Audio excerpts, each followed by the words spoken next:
سبحان بھی ہے، کریم بھی ہے، ستار بھی ہے، غفار بھی ہے، جبار بھی ہے، قہار بھی ہے، حکیم بھی ہے، علیم بھی ہے، خبیر بھی ہے، تواب بھی ہے، یہ سب اس کے کیا نام ہیں؟ تو رب تعالیٰ نے محبوب کے معراج کا ذکر کرنے سے پہلے لفظ سبحان استعمال کیا ہے۔ کون سا لفظ؟ یہ لفظ سبحان استعمال کیوں کیا ہے؟ فرمایا آگے جو واقعہ بیان ہونے والا ہے یہ واقعہ ایسا ہے جو عقل میں آنے والا،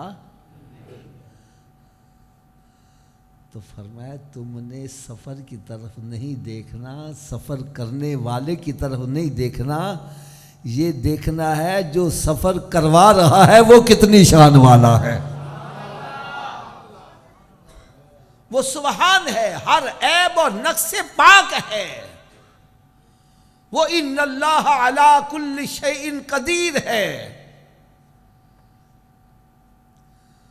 تو پہلا نقطہ تو یہ ہے کہ سفر کروانے والا ہر عیب اور نقص سے پاک ہے، تو لہٰذا تم نے سیر کرنے والے کو نہیں دیکھنا، یہ دیکھنا ہے سیر کروانے والا کتنی شان والا ہے۔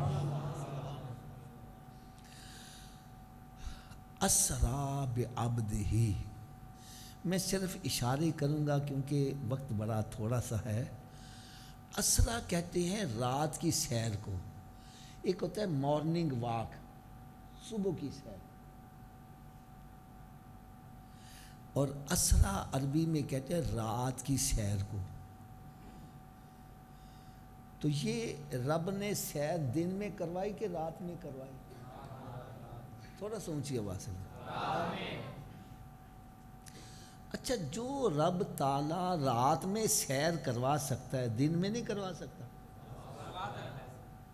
تو دن میں کیوں نہیں کروا دی؟ حضرت صاحب دن میں جبریل امین علیہ السلام آتے، 70,000 فرشتے ساتھ ہوتے، براق ساتھ لے کر آتے، میرے آقا صلی اللہ علیہ وسلم براق پر سوار ہوتے، آپ کی سواری وہ براق پر سوار ہو کر سرکار تشریف لے جاتے، سارے مکہ والے دیکھ لیتے، کسی کو انکار کی گنجائش۔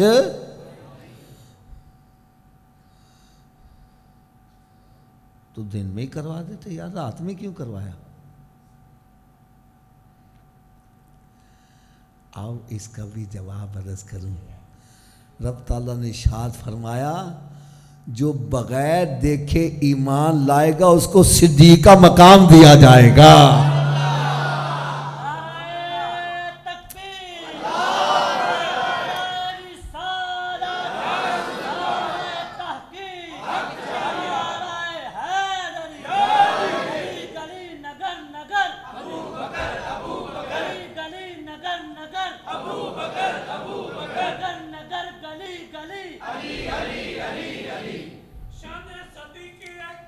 زندہ باد۔ اچھا، ابھی اگر سمجھ نہیں آئی تو میں ایک اور چھوٹا سا واقعہ بیان۔ اچھا، اس کی آواز یار اور کم کرو، تھوڑی سی آواز ہو، بس کان میں جائے دل میں اترے، بس یہ لاؤڈ بھی باندھ ہو، ایکو بھی باندھ ہو، اپنے دل میں یہ خواہش، تھوڑی سی آواز ہو، کان میں جائے دل میں اترے بس۔ اب جو میں بات کرنے لگا ہوں بڑے غور سے سننے والی ہے، بڑی توجہ سے سننے والی ہے۔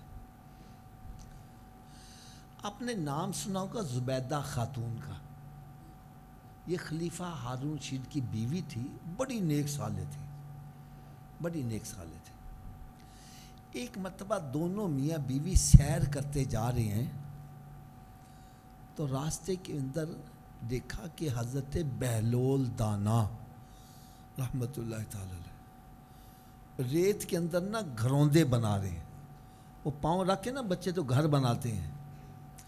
زبیدہ خاتون پوچھنے بابا جی کی کر رہے جے؟ فرمایا جنت میں محل بنا رہا ہوں۔ کہنے لگی بابا جی فروخت کرو گے؟ کہنے لگے ہاں کوئی آ گیا لینے والا تو دے دیں گے۔ کتنے پیسے لو گے؟ انہوں نے معمولی قیمت پر، یوں سمجھو 100 روپیہ بتلا دیا۔ اس نے جیب سے 100 روپیہ نکال کے دے دیا، چلے گئے۔ خلیفہ ہارون الرشید اندر ہی اندر بڑا کڑنے لگا، میری بیوی بھی ایسی اتنے ریت دے کروندے بنا رہے تو جنت دی خریدار بنی ہوئی ہے، ایویں پیسے دے دیتے ہیں۔ وہ بڑا کڑتا رہا، چلا گیا جا کے سویا، اسی کڑن میں سو گیا۔ جب خواب کے اندر دیکھا کہ جنت میں پہنچا ہوا ہے، ایک بڑا عالی شان محل بنا ہوا ہے، باہر سے بڑا خوبصورت ہے، سوچا اندر سے پتہ نہیں کتنا کمال ہوگا، لگا اندر داخل ہونے، فرشتوں نے روک دیا، اوے تو کیسے جا سکتا ہے، یہ تو زبیدہ خاتون کا محل ہے جو اس نے بہلول دانہ سے خرید، تو کیسے اندر جا سکتا ہے؟ ایک دم تڑپ کے آنکھ کھل گئی، اوئے میری بیوی تو نمبر لے گئی، میں پیچھے رہ گیا۔ پھر سوچا کوئی گل نہیں، میں بھی جا کے خرید لواں گا۔ اگلے دن پھر سیر کرتے آ رہے ہیں، دیکھا بابا جی پھر بیٹھے گروندے بنا رہے ہیں۔ آج خلیفہ ہارون الرشید پوچھتا ہے، بابا جی کی کر رہے جے؟ کہنے لگے جنت میں محل بنا رہا ہوں۔ کیا بنا رہا ہوں؟ بابا جی بیچو گے؟ کہنے لگے ہاں کوئی خریدار آ گیا تو دے دیں گے۔ کتنے پیسے لو گے؟ فرمایا 2 سلطنتیں لوں گا۔ 2؟ کہنے لگا بابا جی کل تے 100 روپے دا ہی دے دیتا سی، آج اینا ریٹ وداتا جے۔ فرمایا وہ بغیر دیکھے لے گئی، تو دیکھ کر سودا لینے آیا ہے۔ اچھا سب میں ایک اشارہ کروں، بہلول دانا زمین پر بیٹھ کے جنت میں محل بنا رہے ہیں، اور جس کو چاہتے ہیں دے بھی رہے ہیں، تو یہ شان خدمت گاروں کی سردار کا عالم کیا ہوگا۔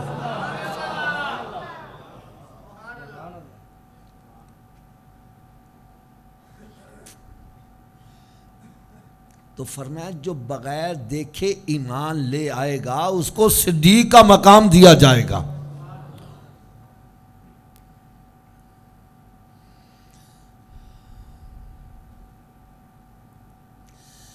اچھا یہ جو سیر کروائی گئی، رات میں کروائی گئی مسجد حرام سے مسجد اقصی تک،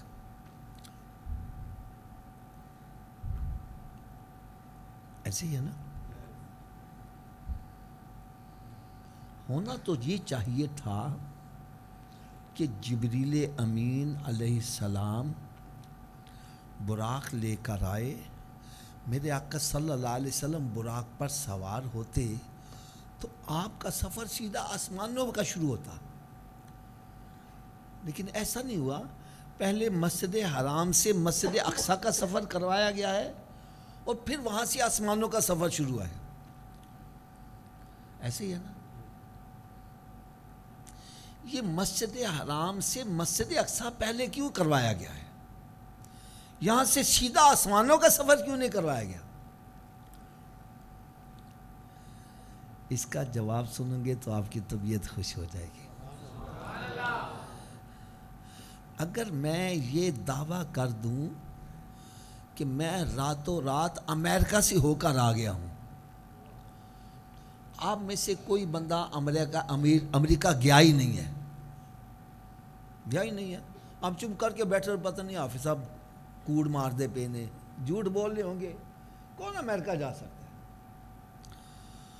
اور اگر آپ میں سے کوئی امریکہ کا رہنے والا یا وہاں سے ہو کر آیا ہے، وہ یہاں بیٹھا وہ کھڑا ہو جائے گا، حافظ جی تسا امریکہ جو ہو کے آئے ہو؟ میں کہا ہاں۔ بتلا وہاں کا موسم کیسا تھا، وہاں کی بلڈنگیں کیسی تھی، وہاں کے روڈ کیسے تھے، وہاں کی آب و ہوا کیسی تھی؟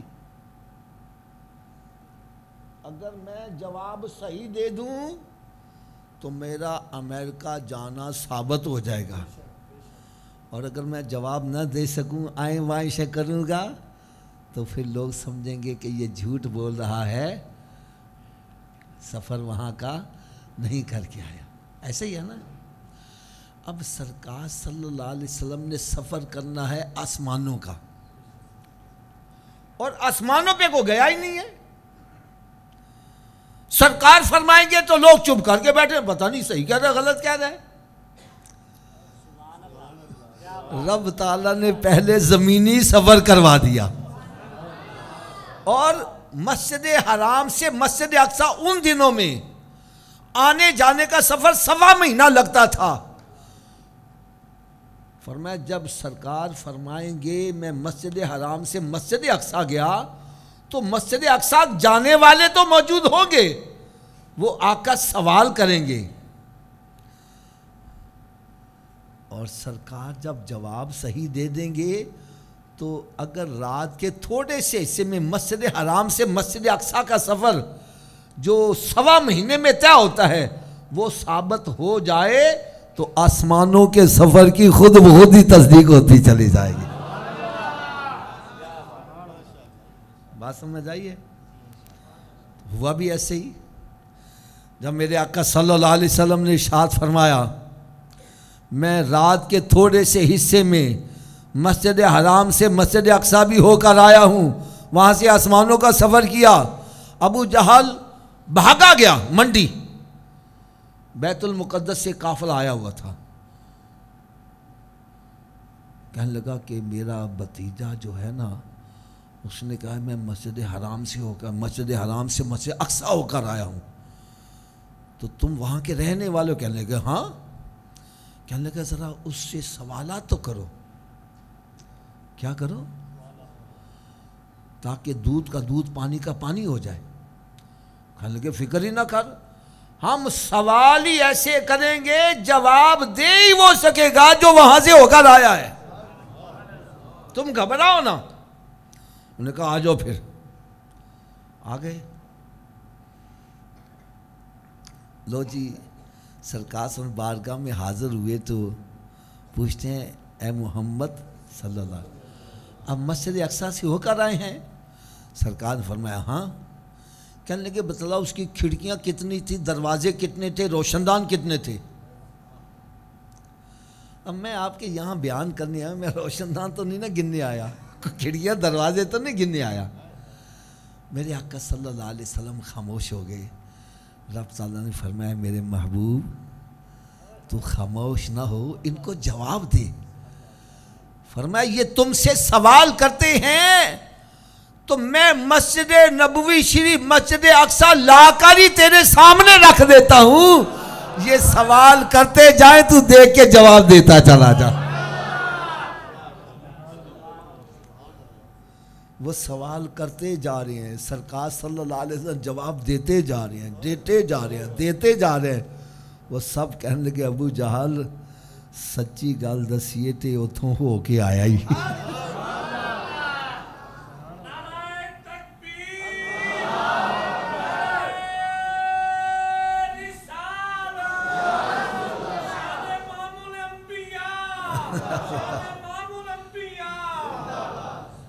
اچھا اس کی ابھی بھی تسلی نہیں ہوئی، اس نے آگے اور سوال کر دیا۔ کہنے لگے ہمارے یہاں سے قافلے گئے تھے تجارت کی غرض سے، وہ قافلے آپ کو کہاں کہاں ملے؟ میرے آقا صلی اللہ علیہ وسلم نے ارشاد فلاں قافلہ مجھے فلاں جگہ ملا، فلاں قافلہ فلاں جگہ ملا، اور جب وہ قافلہ آئے ان سے تم سوال بھی کر لینا کہ جب میری سواری ان کے پاس سے گزری تھی ان کا اونٹ بھدک گیا تھا، بھاگ گیا تھا، واپس آئے تو پوچھ لینا۔ اس کی پھر بھی تسلی۔ کہنے لگا اچھا چلو جڑے قافلے واپس آ رہے ہیں وہ آپ کو کہاں کہاں ملے؟ سرکار صلی اللہ علیہ وسلم ایک قافلہ وہاں ملا، ایک قافلہ فلاں جگہ ملا، اور ایک قافلہ ایسا ہے جو کل سورج غروب ہونے سے پہلے پہلے مکہ معظمہ میں داخل ہو جائے گا۔ اچھا ابو جہل بڑا خوش ہوا، کہنے لگا یہ بات تو میں پوری نہیں ہونے دوں گا۔ اس نے پتہ کیا کیا؟ اس نے کھانے پینے کی بہت ساری اشیاء مکہ معظمہ سے باہر جا کے لے کے بیٹھ گیا، جس راستے سے قافلے نے آنا تھا۔ قافلہ آ گیا اپنے وقت کے مطابق، اس نے ٹھہرا دیا، کہنے لگا کھاؤ پیو موج اڑاؤ، جتنی دیر سورج غروب نہ ہو تم نے مکہ معظمہ میں داخل نہیں ہونا۔ جب سورج غروب ہو جائے گا بعد میں داخل ہو جانا تو میں شور مچا دوں گا، جس طرح یہ بات غلط ہے باقی بھی ساری باتیں غلط ہیں۔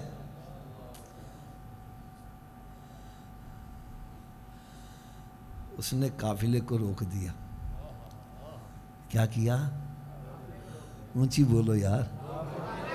یار بڑی مزے کی بات بتا رہے ہیں. کیا کیا اس نے؟ میرے آقا صلی اللہ علیہ وسلم کو پتہ چلا کہ اس نے قافلے کو روک دیا ہے. میرے آقا صلی اللہ علیہ وسلم پریشان ہو گئے. رب تعالیٰ نے ارشاد فرمایا میرے محبوب تو پریشان کیوں ہو رہا ہے؟ یہ قافلے کو روک رہا ہے، ہم سورج کو ہی روک دیتے ہیں.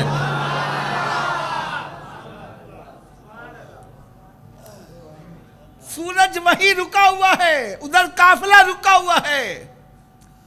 اور اگر کسی کو اتفاق ہوا ہو بائی ٹرین آنے کا تو ٹرین سگنل سے پہلے رک جائے تو سواریوں کی حالت کیا ہوتی ہے؟ وہ قافلے والے پریشان ہو گئے. سورج نہ غروب ہو رہا ہے اور نہ یہ جانے دے رہا ہے. جب دیکھا یہ نہیں جانے دے رہا تنگ آ گئے. وہ کہنے لگا ابو جہل اب ہم مزید انتظار نہیں کر سکتے، ہمیں بڑی دیر ہو گیا اپنے بچے گھر والوں کو چھوڑے ہوئے ہیں، اب ہم مزید انتظار نہیں کر سکتے. اس نے حلقہ توڑا اور جیسے ہی مکہ معظمہ میں داخل ہوئے سورج بھی غروب ہو گیا. تیرے منہ سے جو نکلی وہ بات ہو کے رہی، تو نے جو دن کو کہا رات تو رات.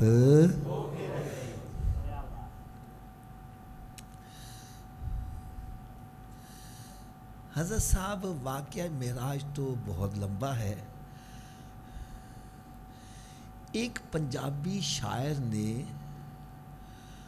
بڑے پیارے انداز میں سرکار کے معراج کو اپنے اشعار میں بیان کیا ہے. اگر آپ اجازت دو تو میں چند شعر آپ کو سنا دوں. کیا خیال ہے؟ پریشان تو نہیں ہو جائیں گے؟ یار سنو گے آپ کی طبیعت بھی خوش ہو جائے گی. وہ شاعر کیا لکھتا ہے؟ وہ لکھتا ہے کہ عرض کی جبریل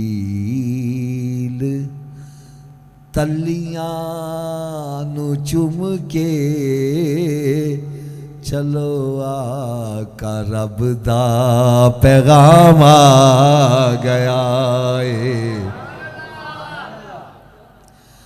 عرض کی جبریل تلیاں نو چم کے چلو آقا رب دا پیغام آ گیا ہے.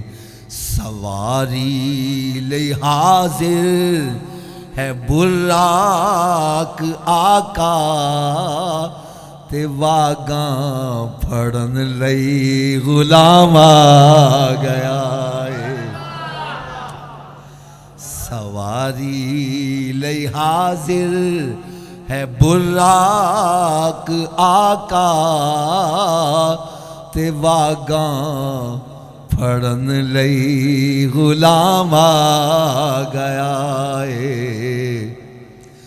جا اقصاچ پہنچے محمد پیارے، جا اقصاچ پہنچے محمد پیارے، نبی سن کھڑے انتظار چ سارے، نبی سن کھڑے انتظار چ سارے.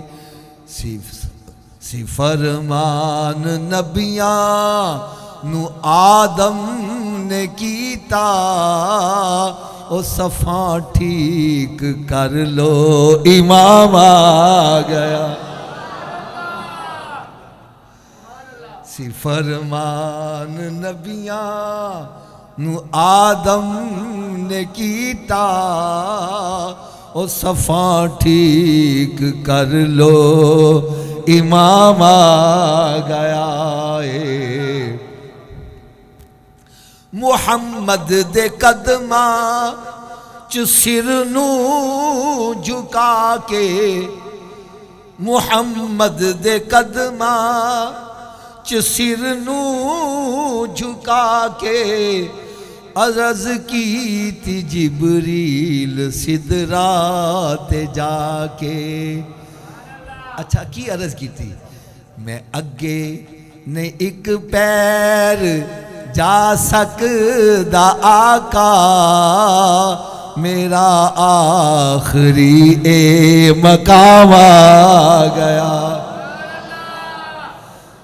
میں اگے نہیں ایک پیر جا سکدا آقا، میرا آخری مقام آ گیا ہے. جا عرشاں تے پہنچے او جگ دے سہارے، راواں وچ سی وش دے کئی تارے، سی فرمان سارے ملائکہ نو ہویا، او جھکو سارے خیر الانام آ گیا. آخر میں کیا لکھتے ہیں؟ کہتے ہیں خدا جانے کیسی ملاقات ہوئی، یا جانے نبی کی سی گل بات ہوئی. بس اینا پتا آسی امت لئی آقا، شفاعت دا لے کے پیغام آ گیا. جبریل امین علیہ السلام سدرۃ المنتہا پر جا کے رک جاتے ہیں، عرض کرتے ہیں یا رسول اللہ صلی اللہ تعالیٰ علیہ وسلم، میں یہاں سے ایک بال آگے بڑھوں تو اللہ تعالیٰ کے انوار و تجلیات سے میرے نورانی پر جل کے راکھ ہو جائیں گے. میں یہاں سے آگے، اونچی بولو، یہاں سے آگے. تو میرے آقا صلی اللہ علیہ وسلم نے ارشاد کیا فرمایا؟ فرمایا جبریل، جہاں تیری انتہا ہو رہی ہے وہاں سے میری ابتدا ہو رہی ہے.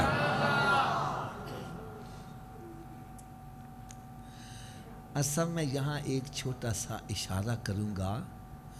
جبریل امین علیہ السلام نوری فرشتے ہیں اور نوری فرشتوں کے سردار بھی ہیں، اس میں تو کوئی شک شبہ نہیں ہے. جہاں نوری فرشتوں کے سردار کی انتہا ہوئی اور عرض کرتے ہیں میں یہاں سے ایک بال برابر آگے بڑھوں تو میرے پر جل کے راکھ ہو جائیں گے.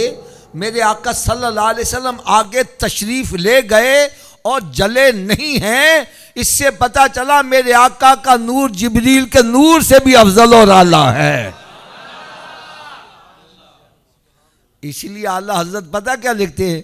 سب سے اولا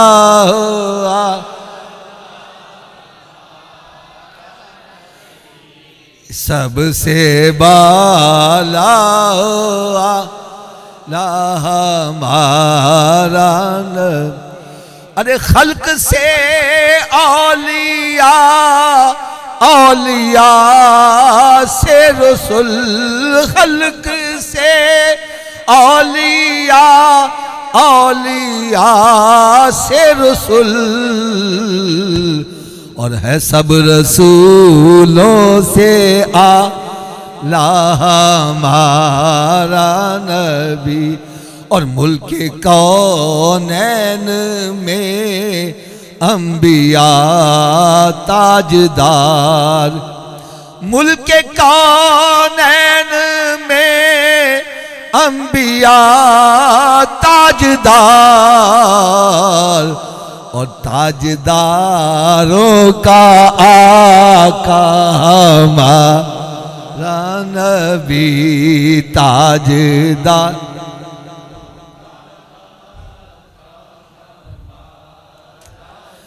یار ایک اور چھوٹا سا اشارہ کرنے لگا ہوں، بڑی غور سے سننا. یہ تو ہم نے مان لیا کہ میرے آقا صلی اللہ علیہ وسلم کا نور جبریل کے نور سے بھی افضل، اور مان لیا نا۔ اس کی دلیل کیا ہے کہ سرکار آگے تشریف لے گئے اور جلے نہیں ہیں، لیکن یار جو سرکار نے لباس پہنا تھا وہ تو جل جانا چاہیے تھا، لیکن وہ لباس بھی نہیں جلا۔ اس سے پتا چلا جس کو نسبت میرے آقا کے ساتھ ہو جائے، ارے وہ وہاں جا رہا ہے جہاں جبریل بھی نہیں جا رہا۔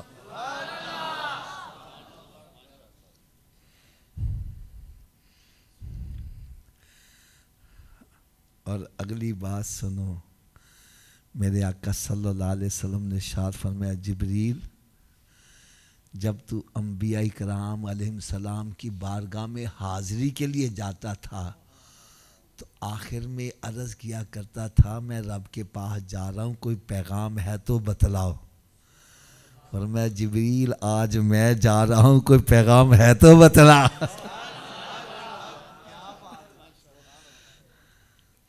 عرض کرتے ہیں یا رسول اللہ صلی اللہ علیہ وسلم، ایک دل میں خواہش ہے، میں کہتا ہوں خدا کی قسم اپنی قسمت پر جتنا ناز کرو وہ کم ہے کہ اللہ تعالیٰ نے ہمیں اپنے محبوب کا امتی بنا دیا ہے۔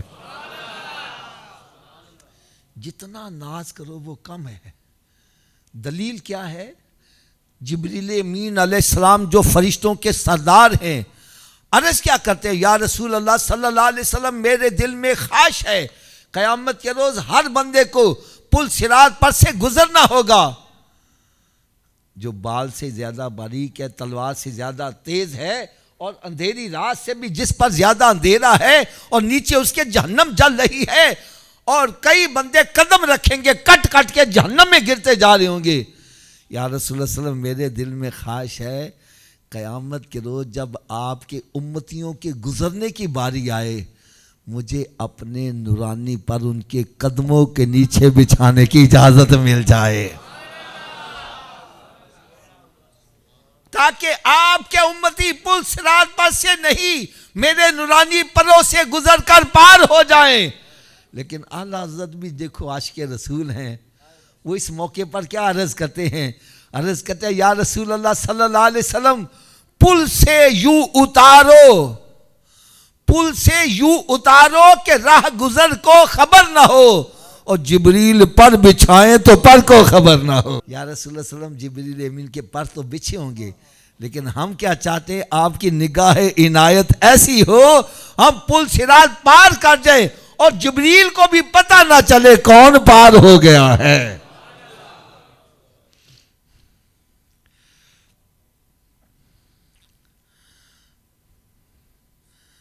یہ جو 27ویں شب آ رہی ہے،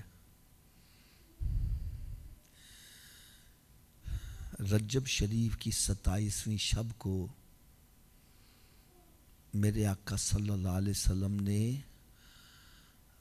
رب تعالیٰ کا دیدار بلا حجاب کیا۔ اچھا میری اس بات سے آپ کو مزہ نہیں آیا؟ رب تعالیٰ کا دیدار بلا حجاب کیا، آپ کو اس بات سے مزہ نہیں آیا اور آ بھی نہیں سکتا۔ کیوں نہیں آ سکتا؟ اگر میں ایسے بندے سے جو حج عمرہ کر کے نہیں آیا اسے یہ کہوں کہ بھائی میں غار ثور پر ایک دن میں 5 مرتبہ ہو کر آیا ہوں، کتنی مرتبہ؟ اس کی صحت پر کوئی اثر نہیں پڑے گا، وہ سمجھے گا شاید یہ اتنی چھت جتنی اونچی ہوگی، حافظ صاحب 5 مرتبہ ہو کے آ گئے ہوں گے۔ اور اگر وہ بندہ جو وہاں سے ہو کر آیا ہے یا چڑھ رہا تھا راستے میں ہی سے واپس آ گیا، اتنی ہمت ہی نہیں اوپر جا سکے، اس سے میں کہوں بھائی میں دن میں 5 مرتبہ ہو کر آیا ہوں، اس کی آنکھیں کھلی کی کھلی رہ جائیں گی۔ حافظ صاحب آپ وہاں تو جانا بڑا مشکل ہے، آپ کیسے چڑھ گئے؟ 5 مرتبہ کیسے چڑھے؟ میں تو وہاں 3 گھنٹوں کے اندر گرتا پڑتا چڑھا، اور ہاتھ کے اندر پانی کی بوتل دی، تھوڑا سا چڑھ کے پھر پانی پیتا، پھر چڑھ کے پھر پانی، پھر سانس لے، پھر آگے چڑھ کے، اور پھر جب نیچے اتر کے آیا اتنی سکت نہیں تھی، پیدل حرم شریف جاتا، گاڑی پہ بیٹھ کے گیا اور پھر اپنے کمرے میں 2-3 دن پڑا رہا، ہوش ہی نہیں ہے۔ 5 مرتبہ کیسی ہو گئی؟ بڑی بات ہے۔ اب دیکھو، ایک وہ بندہ جو غار ثور پر گیا ہی نہیں، اس سے میں نے کہا 5 مرتبہ ہو گیا، اس کی صحت پر کوئی اثر، اور جو ہو کر آیا اس کی آنکھیں کھل گئی، ہیں آپ 5 مرتبہ؟ بڑی بات ہے، بڑی بات ہے۔ اعلیٰ حضرت کیا لکھتے ہیں؟ ارے کس کو دیکھا یہ موسیٰ سے پوچھے کوئی۔ عام بندے سے پوچھنے کا کیا مطلب؟ آپ نے دیکھا نہیں، آپ اس کے راہی نہیں ہو، آپ کو مزہ نہیں آئے گا۔ ارے کس کو دیکھا یہ موسیٰ سے پوچھے کوئی، آنکھ والوں کی ہمت پہ لاکھوں سلام۔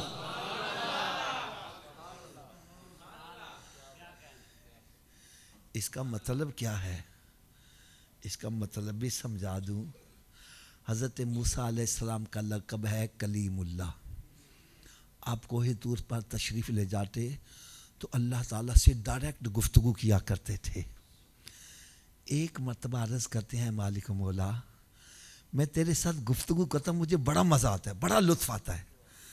اگر گفتگو کرنے میں اتنا مزہ ہے تو دیدار کرنے میں پتہ نہیں کتنا مزہ ہوگا۔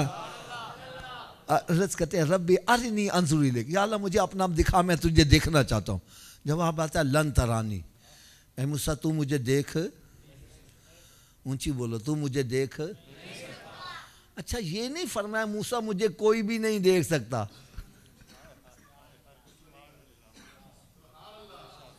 نہیں سمجھ لگی؟ اگر یہ فرما دیتے کوئی نہیں دیکھ سکتا بات ختم ہو جاتی ہے۔ فرمایا تو نہیں دیکھ سکتا، کیوں نہیں دیکھ سکتا؟ فرمایا مجھے دیکھنے کے لیے میرے محبوب کی آنکھ چاہیے۔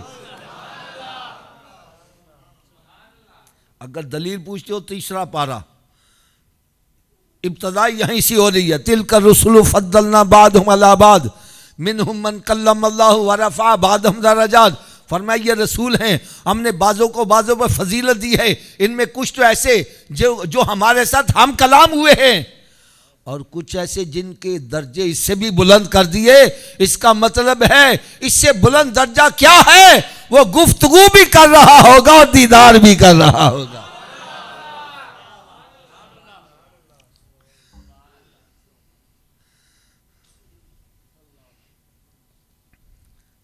فرمایا موسیٰ تو مجھے دیکھ۔ عرض کرتا ہے نہیں یا اللہ ضرور دکھا۔ رب نے فرمایا ٹھیک ہے پھر ہم ٹیسٹنگ کر لیتے ہیں۔ کیا کہتے ہیں؟ میں اپنے نور کی تجلی پہاڑ پر ڈالوں گا، فَإِنِ اسْتَقَرَّ مَكَانُهُ فَسَوْفَ تَرَانِي، اگر یہ اپنی جگہ برقرار ہے پھر مجھے دیکھ لینا۔ تو اللہ تعالیٰ نے اپنے نور کی تجلی پہاڑ پر ڈالی، پہاڑ جل کے سرما ہو گیا، موسیٰ علیہ السلام مدہوش ہو گئے۔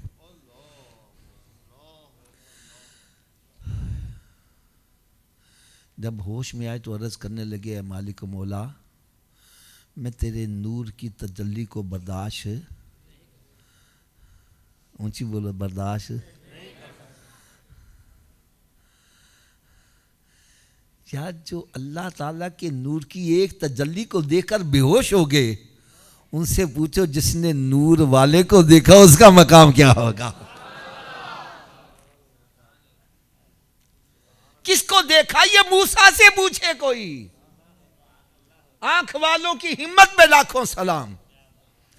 حضرت موسیٰ علیہ السلام جب ہوش میں آئے تو فرمانے لگے میں نے نور کی تجلی تو دیکھی لیکن میری آنکھوں کی بینائی بڑی تیز ہو گئی۔ ہم نے کہا جی کتنی تیز ہو گئی؟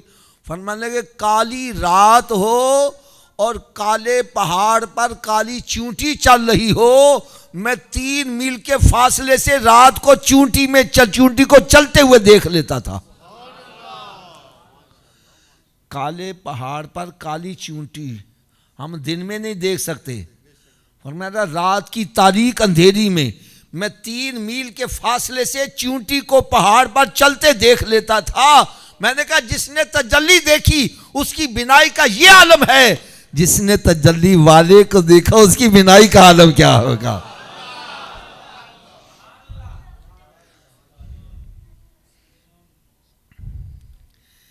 ایک اور آپ کو عشق اور محبت کی بات بھی سنا دوں. موسیٰ علیہ السلام عرض کرتے ہیں یا اللہ میں تیرے نور کی تجلی کو برداشت, اونچی بولو, تھوڑا سا اونچی آواز سے بولو ذرا یار, اونچی بولو گے آپ کو بڑی مزے کی بات سناؤں گا. برداشت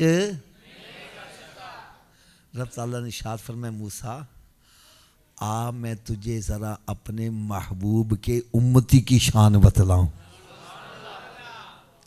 محبوب کی نہیں بلکہ محبوب کے. یا اللہ تیرے محبوب کے امتی کی کیا شان ہوگی.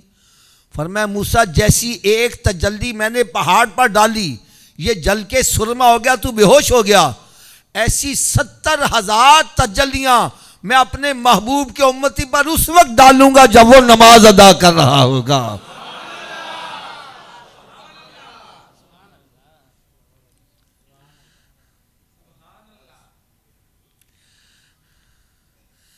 اچھا کسی کے ذہن میں خیال آ جائے کہ اس کا مطلب ہے پھر امتی کی شان نبی سے بڑھ گئی.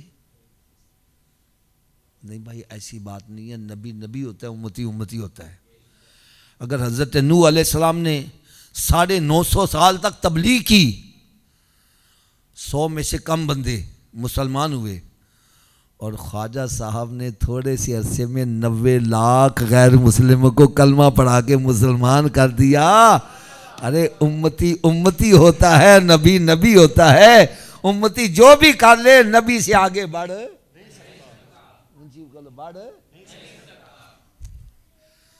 باقی اگر سمجھ نہیں آ رہی تو میں ایک آسان سی مثال دے دوں. امتی کیا ہے, نبی کا مقام کیا ہے.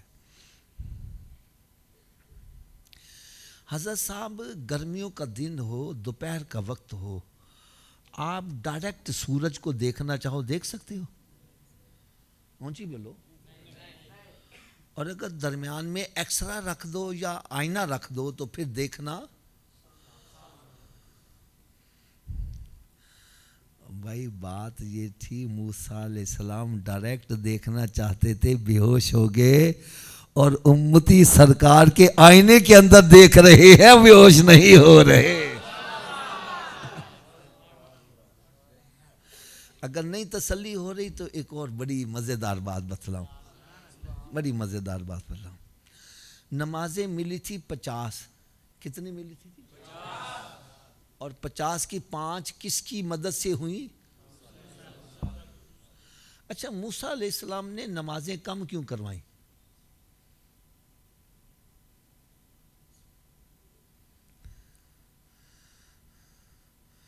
آپ یہی کہو گے نا کہ بھائی ان کے امتی نہیں پڑھ پائے تھے تو آپ نے سوچا کہ سرکار کے امتی 50 نہیں پڑھ سکیں گے. تو بھائی سرکار کی امتی نماز پڑھے یا نہ پڑھے اس کا سوال موسیٰ علیہ السلام سے ہونا ہے, تو آپ کیوں کم کروا رہے ہیں؟ ہائے ہائے ہائے.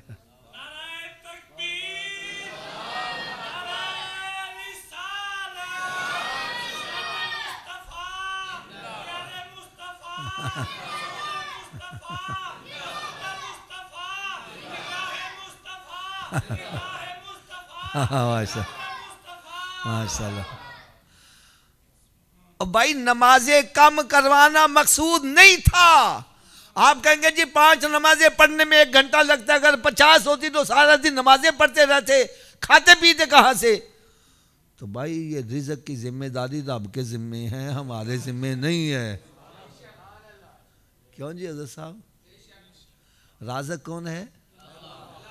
رات میرا بیان تھا کالا باغ میاں والی سے آگے, تو وہاں دستار فضیلت بھی تھی. میں نے کہا آج اگر کسی سے کہنا حضرت جی تسی قرآن حفظ کریا کرو, عالم دین بن جاؤ, کئی بندے کہنے کھائے گا کتوں, مولوی بن گیا تے کھائے گا کتوں.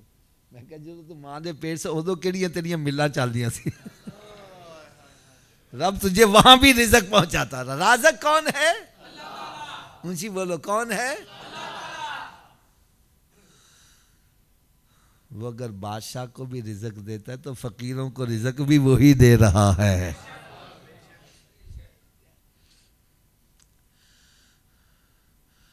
آپ کہیں گے جی 5 نمازیں پڑھنے میں 1 گھنٹہ لگتا ہے، 50 ہوتی تو پھر سارا دن. تو بھائی یہ سیٹنگ تو میرے آقا نے کرنی ہے نا.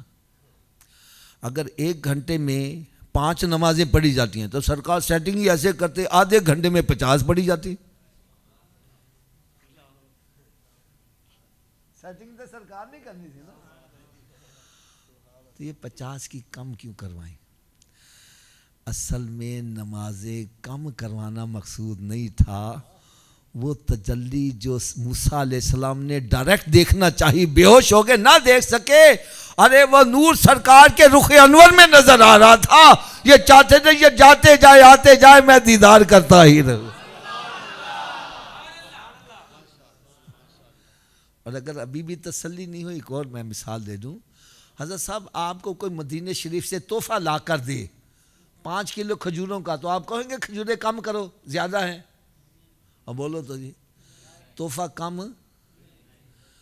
تو رب تعالیٰ نے 50 نمازوں کا تحفہ دیا. یہ تحفہ تو کم نہیں کروایا چاہتا، 5 کیوں کروا دی؟ ایسا ہی ہے نا. جب 5 رہ گئے سرکار کی چشمان مبارک سے آنسو نکل رہے ہیں. رب تعالیٰ نے فرمایا محبوب آج تو خوشی کی رات ہے، یہ آنسو کاہے کے؟ عرض کرنے گئے مالک مولا تحفہ کم نہیں کروایا جاتا، یہ 50 کا تحفہ تھا، یہ 5 رہ گیا ہے اس لیے رو رہا ہوں. فرمایا میرے محبوب پریشان ہونے کی ضرورت نہیں ہے، یہ تو موسیٰ علیہ السلام کا کام بننا تھا سو بن گیا. باقی لا تبدیل لکلمات اللہ، ہمارے کلمات تبدیل نہیں ہوتے. من جاء بالحسنۃ فلہ عشر امثالھا. آپ کا امتی 1 نیکی کرے گا ثواب 10 کے برابر دوں گا. آپ کا امتی 5 نمازیں پڑھے گا ثواب 50 کا ہی دیا جائے گا.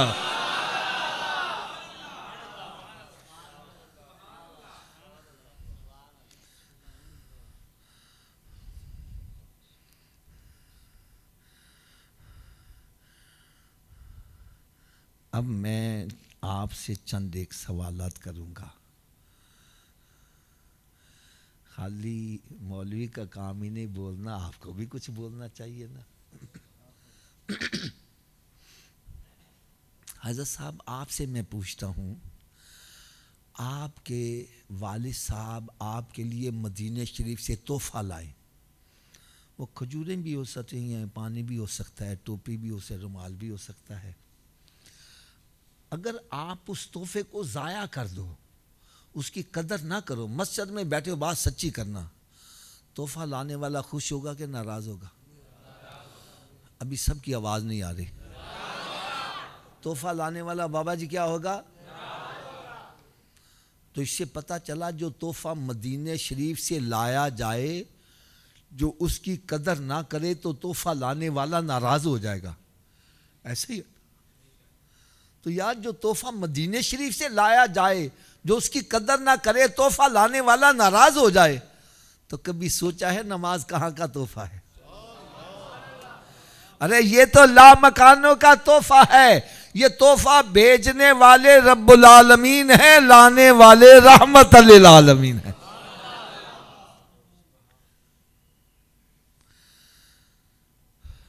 تو جو تحفے کو ضائع کر رہا ہے، کیوں جی بابا جی سچی بات میں اس سے رب راضی ہو جائے گا؟ سرکار راضی ہو جائیں گے؟ تو ہم یہاں آئے کاہے کے لیے ہیں؟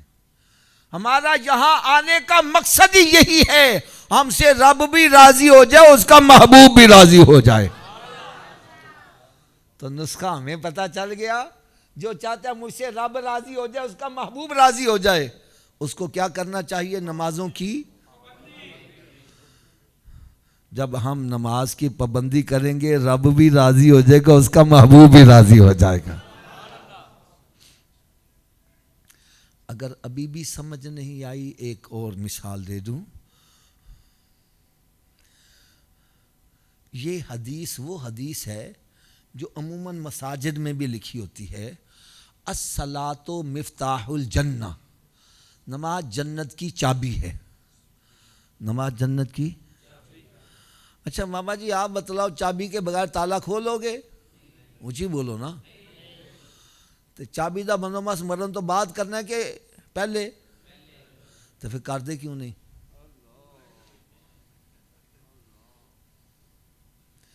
یار جب یہ تسلیم کر رہے ہو میں چابی کے بغیر جنت کا تالا نہیں کھول سکتا، اور چابی کا بندوبست بھی مرنے سے پہلے کر سکتا ہے، مرنے کے بعد نہیں کر سکتا، تو پھر جب مسجد سے صدا آتی ہے حی علی الصلاۃ، آؤ چابی کے لیے، کیوں بیٹھا گپیں لگا رہا ہے؟ کیوں بیٹھا فلمیں ڈرامے دیکھ رہا ہے؟ کیوں بیٹھا تاش کھیل رہا ہے؟ کیوں بیٹھا کاروبار کر رہا ہے؟ ارے تجھے چاہیے سب کام چھوڑ کے مسجد کی طرف آ جا۔ کوئی پوچھے کدھر جا رہا ہے؟ بتلا میں جنت کی چابی لینے جا رہا ہوں۔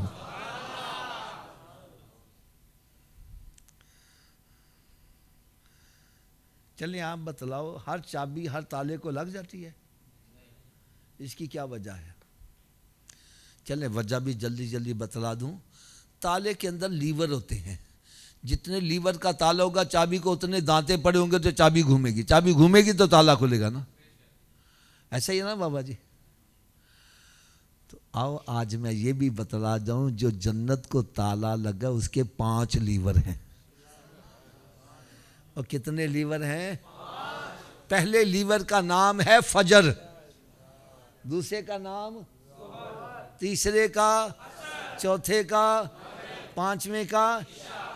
جو ایک نماز پڑھتا ہے ایک دانتا ڈال رہا ہے، تالا کھل جائے گا؟ 2 سے 3 سے کب کھلے گا؟ تو آج کے بعد کتنے دانتے ڈالنے ہیں؟